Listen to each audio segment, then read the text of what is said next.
porque mesmo com aquela promessa de que a população mais vulnerável voltaria a viajar de avião, o preço das passagens aéreas não para de subir. Em novembro, o valor dos tickets aumentaram mais de 19% no país. Agora, além das passagens, a prévia da inflação também cresceu 0,33% e acumula uma alta de 4,3% no ano. José Maria Trindade, Zé, eu não sei se você viaja regularmente de avião, se você pode trazer sua experiência pessoal. O fato é que o valor das passagens aéreas tem crescido demais. As pessoas que muitas vezes precisam fazer uma viagem de trabalho e precisam arcar com o valor daquele ticket, reclamam que subiu muito e muitas vezes quando quer fazer uma viagem com a família acaba ou postergando ou pensa em uma viagem mais próxima para ir de carro ou de ônibus. O que pode explicar essa situação? É o preço do querosene de aviação ou tem outros ingredientes que acabam impactando na precificação dos tickets, hein? Tem um mistério nisso aí. Eu viajava de avião, eu já viajei de avião. O negócio tá fácil, não. Para com isso. Você deve ter o cartão, diamante da companhia aérea. Época, né? Você tem o cartão diamante. Na antiga Varig, né? Olha só, as companhias aéreas são assim, espécies especiais no Brasil, que eu coloco ali bancos, que são coisas esquisitas, que tem horário diferenciado de abertura e de fechamento, abrimos tal hora, fechamos tal hora, pode mexer no seu dinheiro, você que tem que ir lá, quer reclamar para estornar, quer dizer, banco tem um poder total sobre você. Agora, companhia aérea também tem. E define preço, define de que forma a sua bagagem deve ser levada, com atraso, não é uma área que é fácil de lidar. Isso eu tenho a certeza. Inventaram que tinha que cobrar a bagagem para ficar a passagem mais barata, todo mundo comprou aquelas malinhas que cabem lá em cima, aí na hora que você vai levar, não cabe todas as malas não vai entrar todas as malas, não vão despachar. Mas espera aí, não era despachar, não tinha que pagar, não é assim? Pois é. E uma coisa que eu cobro muito é cumprir a lei. E o Código de Defesa do Consumidor diz claramente, é muito claro o Código de Defesa do Consumidor. Eu me lembro que o então grande figura do Código, que foi o ex-deputado Joaci Góes, colocou lá a democracia no consumo. Já que o dono, o patrão, o vendedor, ele é muito hipossuficiente, ele é muito grande, ele tem que ser contido, e aí nasceu a ideia do Código. O consumidor mais confiante, dizia Joaci Góes, ele compra mais, ele acaba consumindo melhor e isso acelera a economia. Então o Código veio para isso, e no Código há uma clareza muito, eu não sei por que não é aplicado, diz o seguinte, que não pode vender o mesmo produto para várias pessoas com preços diferentes. E hoje nós vemos isso. Me digam, qual é o preço de uma passagem Brasília para São Paulo? Ninguém sabe dizer, porque cada um comprou por um preço. E isso engana as pessoas. Se você, meu amigo, tiver uma emergência, ou problema de saúde ou morte na família, e for direto no aeroporto, prepare-se para ser escalpelado. Prepare-se para ser extorquido. Isto não é uma relação de consumo, isto é uma chantagem.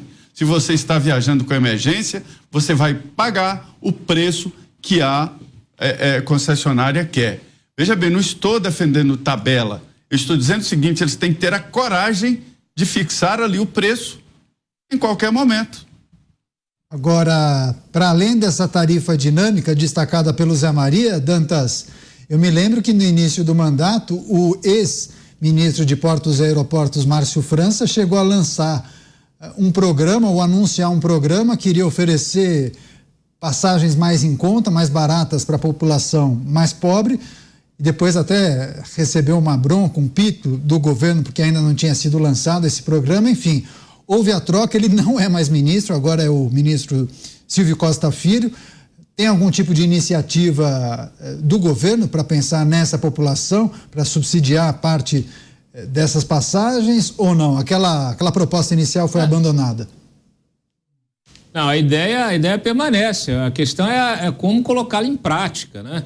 Porque também era uma ideia ali quase que um gesto, né, simbólico, porque ela demanda você aplicar passagens mais baratas para o pessoal, né, que tem aí, que é beneficiário de programas sociais e aposentados e tal, em horários que ninguém voa, né?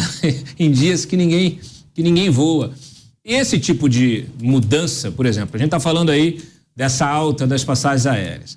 Pegaram os últimos 2 meses, 37% de aumento. Meu Deus, só que se você colocar na projeção dos últimos 12 meses, o aumento foi de 3,3%.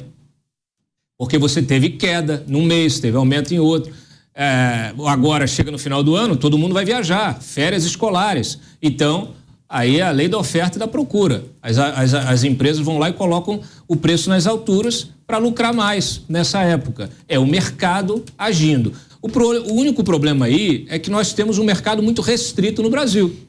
E aí é aquela história. Você precisa permitir que várias empresas aéreas possam atuar em voos regionais, em voos mais longos, nas mesmas rotas que os outros, estimular a concorrência, abrir para que todos possam, na concorrência, oferecer o melhor preço, o melhor custo-benefício para o consumidor.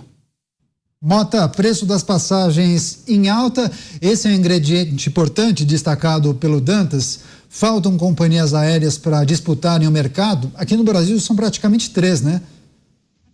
Faltam, claro que faltam. Quando a gente olha, por exemplo, pelos Estados Unidos, o mercado lá passou por uma desregulamentação importante, o que deu origem àquelas companhias aéreas de baixo custo.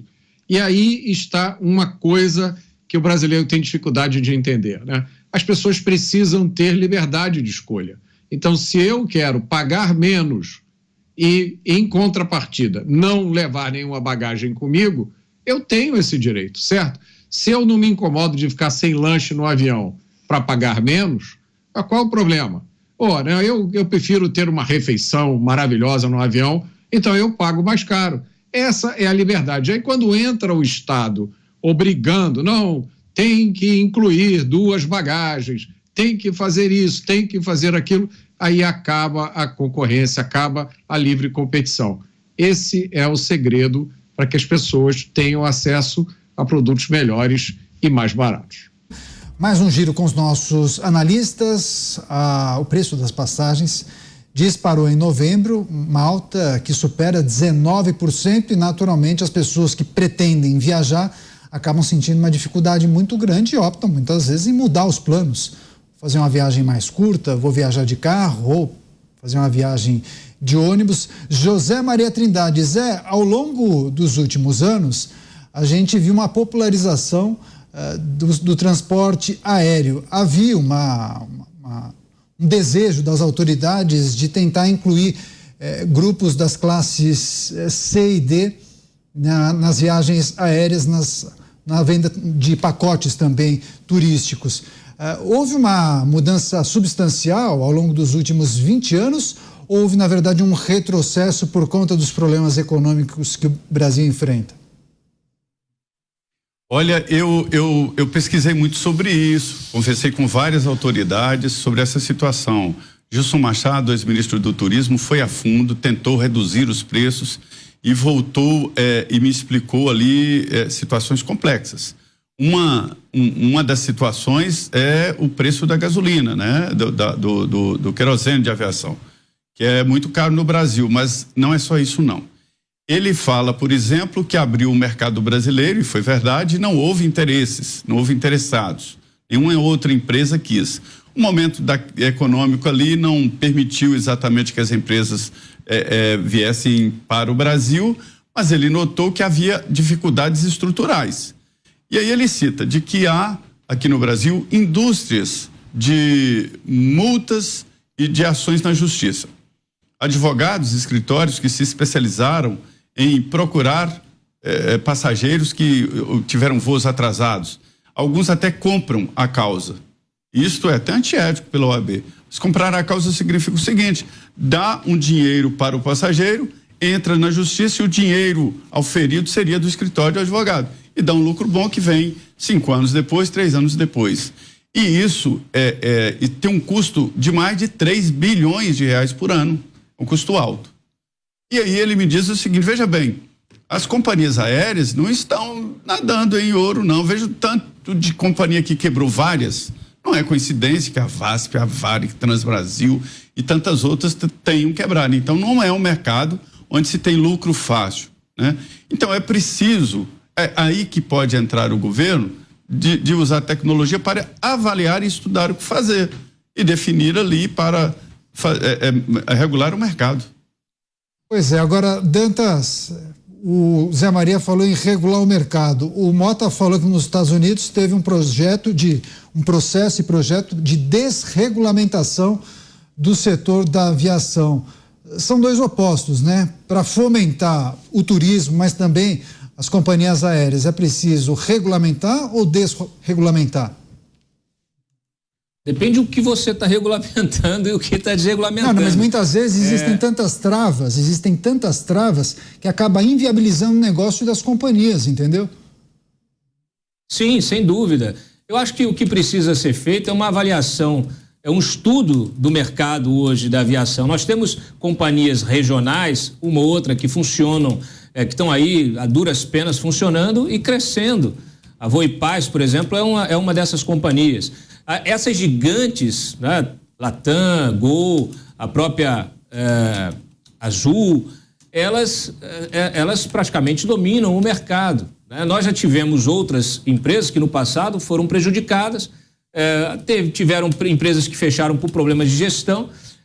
Qual é o problema aqui? Esse é um setor que, assim, primeiro que o Brasil é um país continental, é um setor que precisa você investir muito, turbinas são muito caras. Essa questão do diesel de aviação, de fato, interfere no preço. Ao mesmo tempo, você tem assim, os hubs, né, que são aqueles que concentram, os principais, que concentram um grande volume de passageiros, que praticamente estão saturados. Então, você colocar mais empresas nisso aí também, você não tem nem aeroporto para conseguir colocar outros aviões nos fingers. Então, é muito complicado, porque primeiro que você precisa ter um estímulo ao turismo interno.